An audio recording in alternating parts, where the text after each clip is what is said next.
Hi, I'm Dominic, and I was a little apprehensive, so I just started streaming, or started the stream, because I have, well, several announcements, which are basically one, and you probably know what I mean when I say apprehensive. The thing is, yeah, hi, I'm Dominic, you're watching Dominic's Woodworks, and this is kind of a shop talk. And the thing is, when you're into YouTube and you want to build up your channel and you ask around what to do, what not to do, one thing that always comes up is that you need a schedule.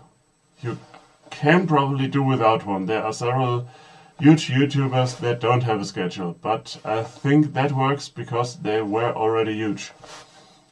These days it is said that you need to upload at a given pace, once a week, twice a week, and I have decided to try this. I have been pretty adamant about not getting a schedule because my content is good enough for people to find it.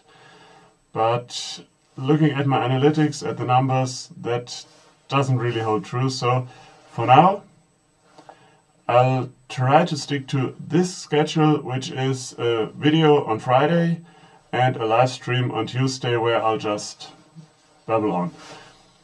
And I also want to do kind of a news segment. I don't know whether that's something that people are looking for or asking for, but yeah, I'll do it anyway because I made a cheat sheet.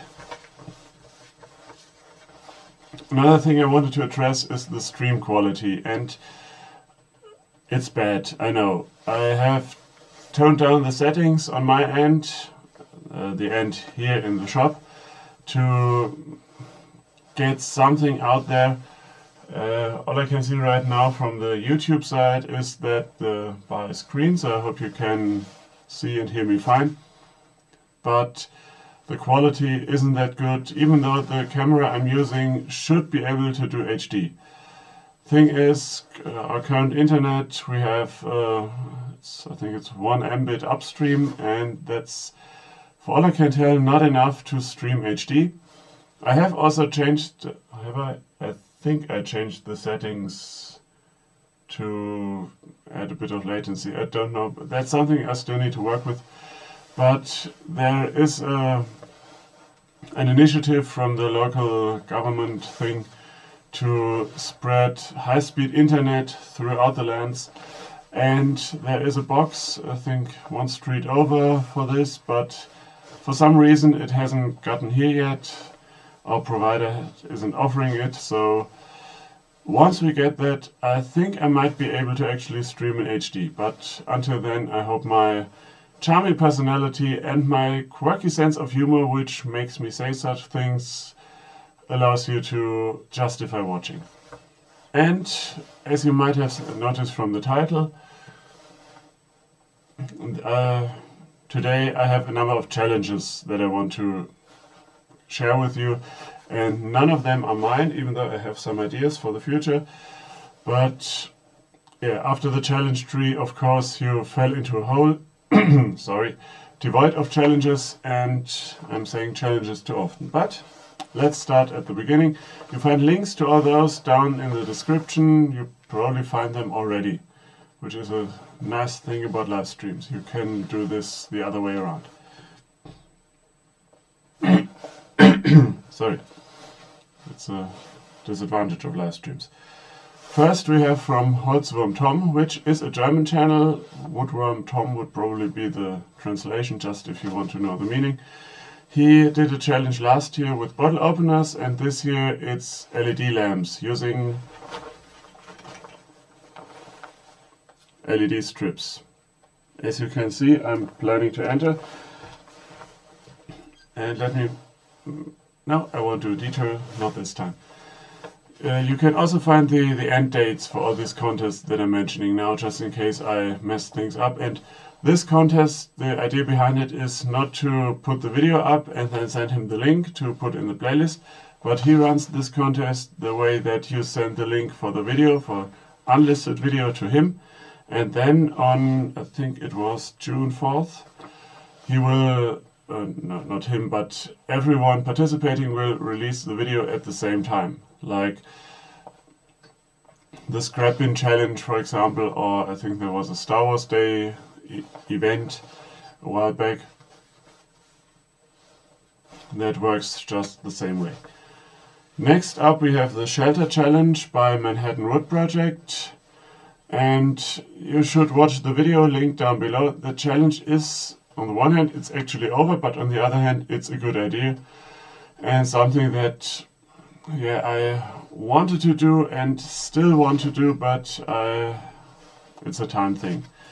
The idea is to support a local shelter, a safe place for people who don't have anywhere else to go, basically, and to make, say, toys for children or anything they might need.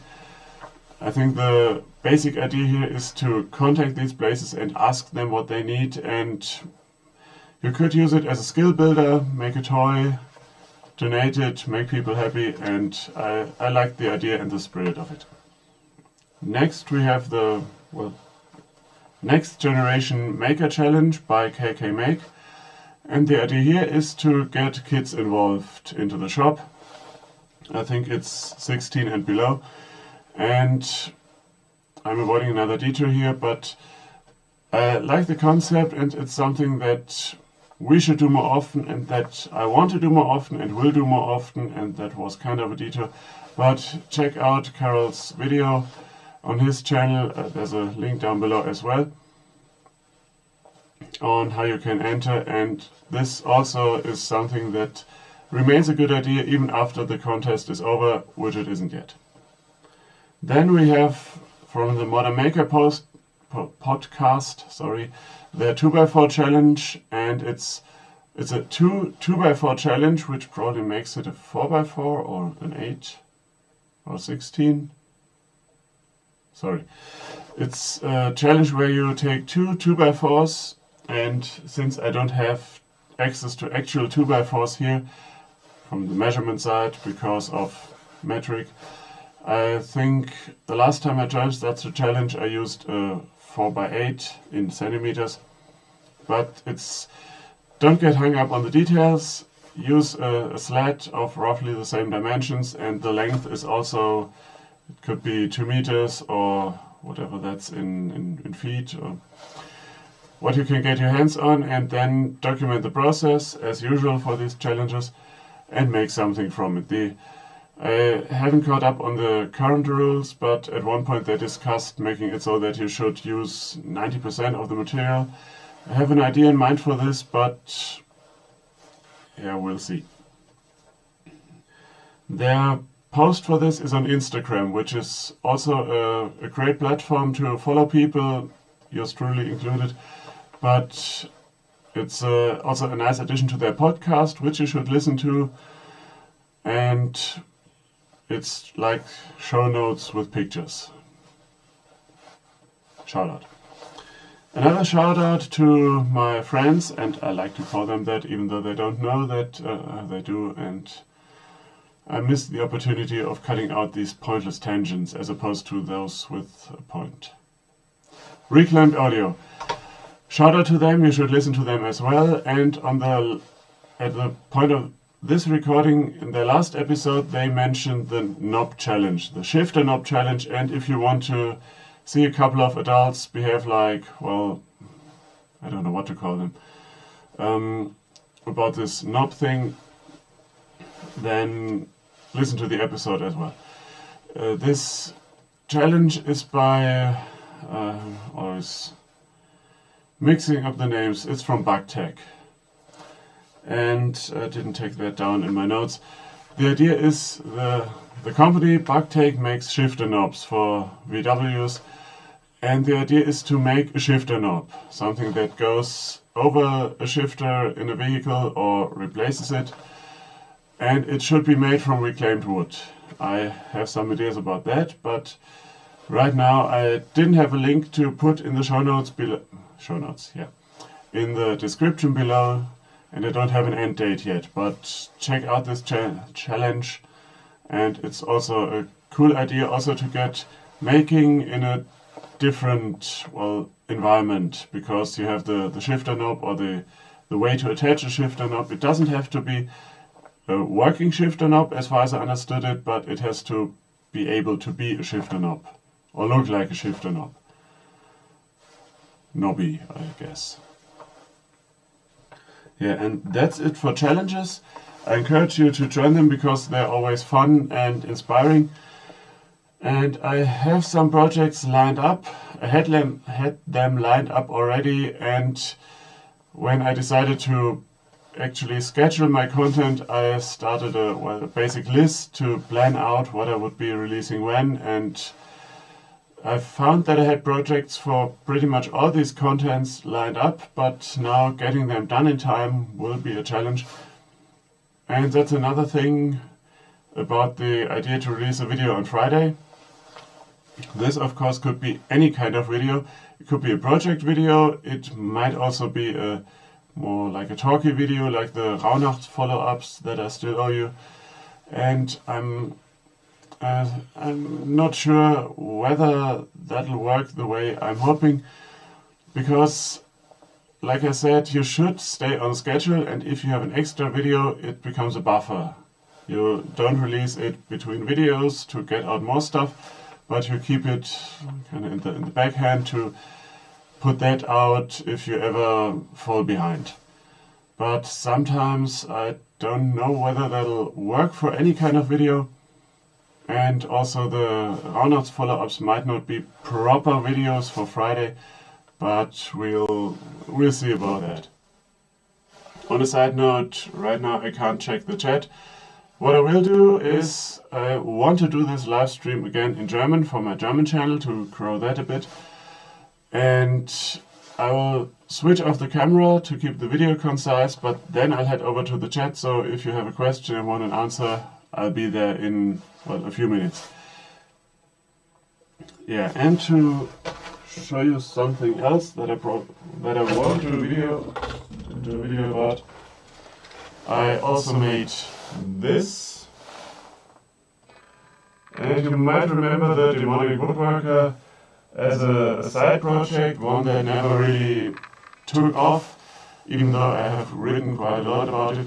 The idea was to do kind of a serial format to, well, it would be storytelling in a way, and I still have some ideas floating around how to get it done. A while back I announced that I would do it as a novel kind of thing, written down, but that didn't come together either. So I had these parts here, the front parts, made back when the project started 2 or 3 years ago, and had them laying around, routed already. And so I think I posted some pictures on Instagram at Dominic Stuff.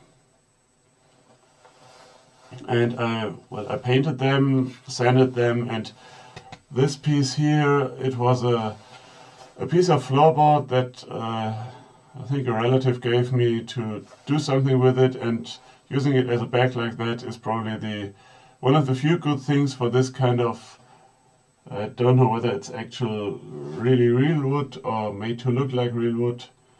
Probably it's real, but anyway, yeah, I made that, and it was interesting in this kind of project where halfway through I wish I had recorded it, but it has to work like this. So that's pretty much it. One thing that I didn't put down on my list is something that I've probably forgotten. So I hope you enjoyed the last video I uploaded, the quickness sander, the quick and dirty thickness sander, but quickness sander has a nice ring to it, although it would sand down your quickness and make you slow.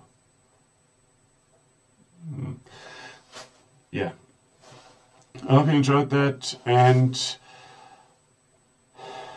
yeah, I lost my train of thought again. You might have noticed, and it feels like a shameless self-promotion, but others are doing it, so I added an Amazon wishlist down to the description with things that I want to get at some point, and I've seen it a few times where other YouTubers have done that and gotten cool stuff for their shop. I'm not really expecting much from that, but I just wanted to get it out there to satisfy my colleague curiosity. So if you really want to do me a favor, follow me on Instagram and, well, Twitter. If you are a German viewer and watch my videos in German and happen to be able to handle the English ones as well, then you can now follow me on my German Twitter, which is @DominicsZeug, pretty much the translation of @DominicStuff, which is my English one. And I will publish my videos there and also have conversations as they rise. Right now it appears to me that the German Twitter woodworking community is a lot smaller than the English-speaking one, which would make sense, but it could well be a thing of perception. So if you're interested, follow me there. Yeah. And now I do the whole thing again in German, but on a different channel. So thank you for watching. I'll check the chat right now. And as always, remember to be inspired.